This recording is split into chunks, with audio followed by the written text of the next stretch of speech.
کھجوریں پکی ہوئی ہیں۔ ایک مرتبہ کسی عالم سے دریافت کیا گیا کہ اگر کوئی پارسا شخص ہو اور بہت ہی پرہیزگار ہو، بہت ہی حسین مانا جاتا ہو، اور اگر کسی بند کمرے میں اس کو بہت ہی خوبصورت لڑکی کے ساتھ ماہو گل میں مصروف ہو، ایسے میں انہیں دیکھنے والا کوئی بھی شخص نہ ہو، اگر نفس بھی طلبگار قرب ہو اور ساتھ ہی ساتھ شہوت بھی غالب ہو۔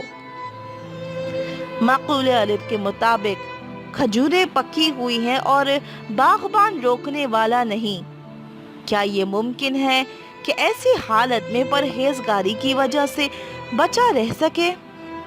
عالم نے جواب دیا، اگر اپنے آپ کو خرمستیوں سے بچا بھی لے تو برائی کرنے والوں کی بدگمانیوں اور ملامتوں سے تو نہیں بچ سکتا نا۔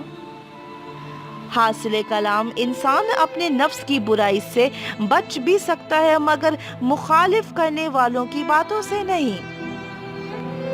چاہے آپ جتنے بھی پاک صاف ہو، اگر آپ کے لوگ آس پاس کے لوگ بدگمان ہو اور آپ کے خلاف بولنے والے ہو تو آپ کچھ نہ کر کے بھی پاکیزہ نہیں رہیں گے، آپ کے دامن پہ داغ تو پڑے گا ہی۔